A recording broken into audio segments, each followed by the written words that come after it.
প্রিয় দর্শক, প্রীতি এবং শুভেচ্ছা নিন। সাজ্জাদ কাদির এই মুহূর্তে আপনাদের সামনে কথা বলতে এসেছি বাংলাদেশের উপর ভারতীয় অর্থনৈতিক ডোজের প্রয়োগ শুরু, এই বিষয়টি নিয়ে এই মুহূর্তে কথা বলবো। তার আগে একটু বলে নেই যে বাংলাদেশের উপর নানাভাবে ডোজ শুরু হয়ে গেছে কিন্তু বেশ আগেই, আওয়ামী লীগ সরকার পতনের পর থেকেই। কারণ ভারত সরকার দীর্ঘদিন ধরে দেখে আসছে যে বাংলাদেশে একটি ভারত বিরোধিতা তীব্র আকারে আছে। এমনকি গত 7 জানুয়ারি দ্বাদশ জাতীয় সংসদ নির্বাচনের পর থেকেই ভারত বিরোধী একটি ক্যাম্পেইন চলেছে, ভারতীয় পণ্য বর্জন থেকে ইত্যাদি নানান কিছু। তারই প্রেক্ষিতে আওয়ামী লীগ সরকার বা মাননীয় প্রধানমন্ত্রী, সাবেক প্রধানমন্ত্রী শেখ হাসিনার পতনের পর থেকে ভারত বুঝে গেছে যে বাংলাদেশ কোন দিকে যাচ্ছে। সেই জায়গা থেকে বাংলাদেশিদের জন্য ভিসা বন্ধ করেছে। এটি কিন্তু রাষ্ট্রীয় কার্যক্রমের একটি অংশ, রাষ্ট্রীয়ভাবে বয়কট করেছে। ভিসা বন্ধ করা মানে এক প্রকার রাষ্ট্রীয়ভাবে বয়কট করা। ভিসা বন্ধ বলছি আমি, কিন্তু চালু আছে মেডিকেল এবং স্টুডেন্ট ভিসা, কিন্তু সেটির নাম মাত্র, জাস্ট ফর্মালিটিস। সেটিও যদি হঠাৎ করে বন্ধ হয়ে যায়, অবাক হবার কিছু থাকবে না। এই যখন অবস্থা, তখন অর্থনৈতিকভাবেও অবরুদ্ধ হতে চলেছে রাষ্ট্রীয়ভাবে, ভারতের রাষ্ট্রীয়ভাবে বাংলাদেশ।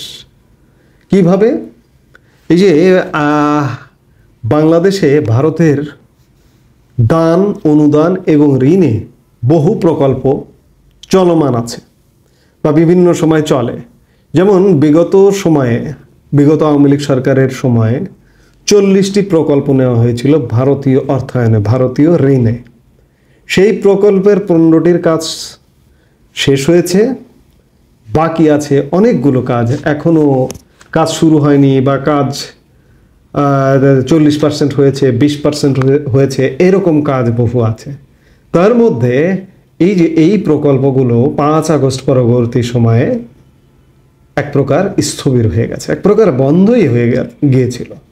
ভারতীয়রা, ভারতীয় ঠিকাদার, ভারতীয় কর্মীরা ভারতে চলে গিয়েছিল এবং কিছু প্রকল্পে, সীমিত কিছু প্রকল্পে শুনতে পাচ্ছি যে ভারতীয় ঠিকাদার এসছেন এবং এসে কাজ শুরু করছেন।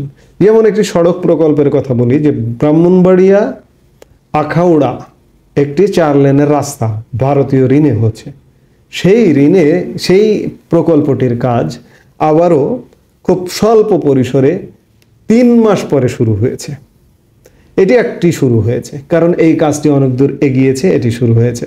কিন্তু এখন যেগুলো পাইপলাইনে আছে, কিংবা কম শতাংশ কাজ শুরু হয়েছে, কিংবা কোনো কাজ শুরুই হয়নি, সেই প্রকল্পগুলোর অর্থায়ন কিন্তু এক প্রকার বন্ধ হয়ে গেছে। যেমন সাম্প্রতিক সময়ে রেলের একটি খবর পেলাম, সেটি হচ্ছে রেল খাতে যে প্রকল্পগুলো ছিল ভারতীয় ঋণে, সেগুলো অনিশ্চিত হয়ে পড়েছে। এর মধ্যে 5টি প্রকল্প রেলের একদম অনিশ্চিত হয়ে গেছে। 3 প্রকল্পের কাজ শুরুই হয়নি, একটির মেয়াদ 5 বার বাড়িয়েও অসম্পূর্ণ, এবং বাংলাদেশ কর্তৃপক্ষ যোগাযোগ করলেও সাড়া দেয় না ঋণদাতা ব্যাংকগুলো। জানুয়ারিতে চাওয়া হবে ভারতের মত, সরকারের পক্ষ থেকে বলা হচ্ছে ভারতের মতামত চাওয়া হবে জানুয়ারিতে, তারপরে সরকার সেগুলোর ব্যবস্থা নেবে। খবরে প্রকাশ, লাইন অফ ক্রেডিট LOC অর্থাৎ ঋণপত্রের মাধ্যমে বাংলাদেশ রেলওয়ের 5 প্রকল্পে ভারতীয় অর্থায়ন নিয়ে জটিলতা সৃষ্টি হয়েছে। ঠিকমতো ঋণের অর্থ না পাওয়ায় প্রকল্পগুলোর বাস্তবায়ন নিয়ে অনিশ্চয়তা দেখা দিয়েছে। 3টি প্রকল্প শুরুই হয়নি, একটি প্রকল্পের কাজ 5 বার মেয়াদ বাড়িয়েও শেষ হয়নি, থমকে যাওয়া অন্যটি নিজস্ব অর্থায়নেই করার কথা ভাবছে রেলওয়ে। ভারতীয় ঋণের আওতায় রেলের মোট প্রকল্প 6টি। এর মধ্যে গত 10 বছরে আলোর মুখ দেখেছে শুধু খুলনা মংলা রেলপথ প্রকল্প। দিনাজপুরের পার্বতীপুর থেকে রংপুরের কাউনিয়া রেলপথ প্রকল্পের মেয়াদ শেষ হলেও নির্মাণ কাজ শুরুই হয়নি। সার্বিক অগ্রগতি মাত্র 0.90%। খুলনা দর্শনা রেলপথ নির্মাণ কাজের অগ্রগতি 4.70%। বগুড়া সিরাজগঞ্জ রেলপথের কাজের অগ্রগতি 17.10%। কাজ চলমান ঢাকা টঙ্গী ডাবল লাইন ও কুলাউড়া শাহবাজপুর রেলপথ প্রকল্পগুলোর মোট আর্থিক ব্যয় ধরা হয়েছে 14,788 কোটি টাকা।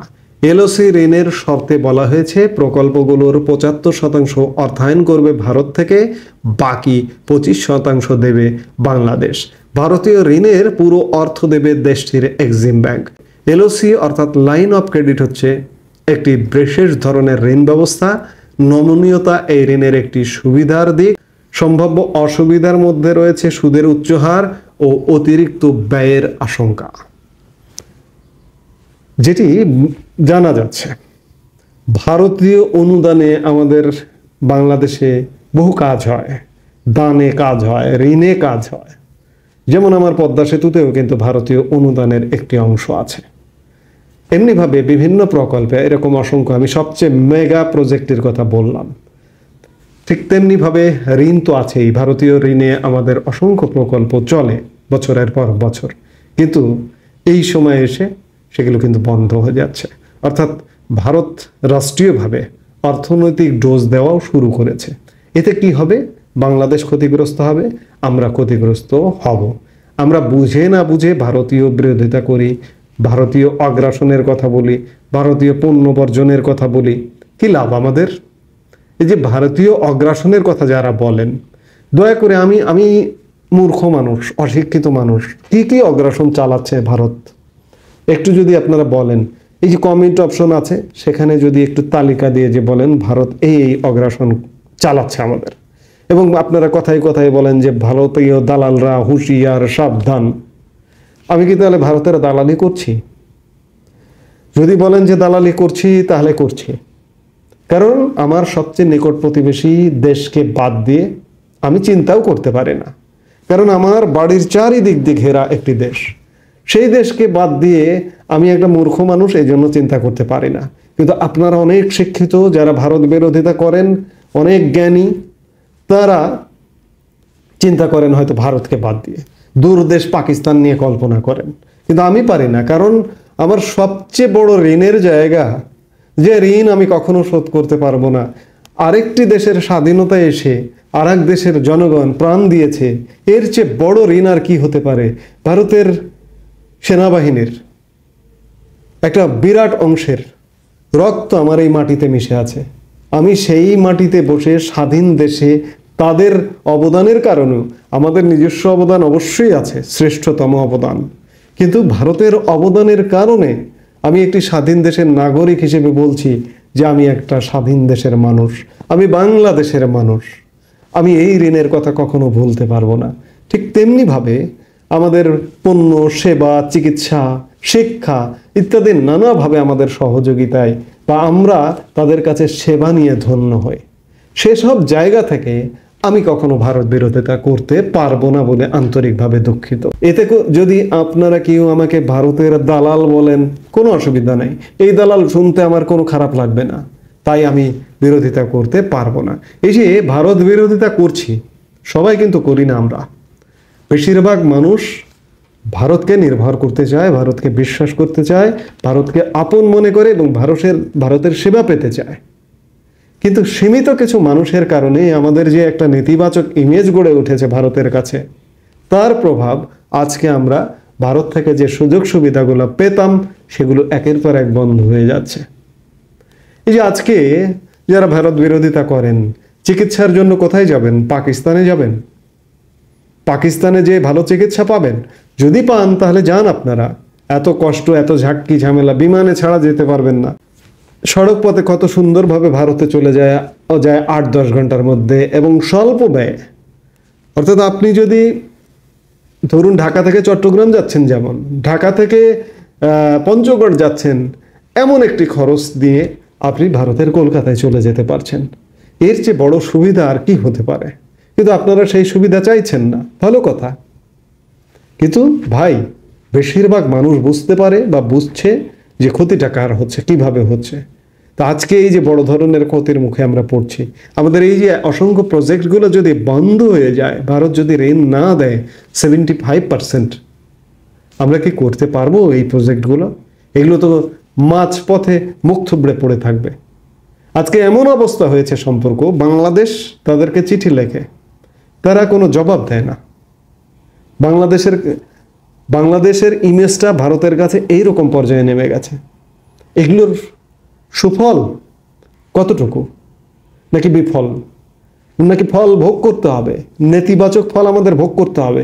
এটা কি বোঝেন না ভাই? জানি না আপনারা বোঝেন না, আমাকে একটু বোঝান, তাহলে আমিও ভারত বিরোধিতা করব।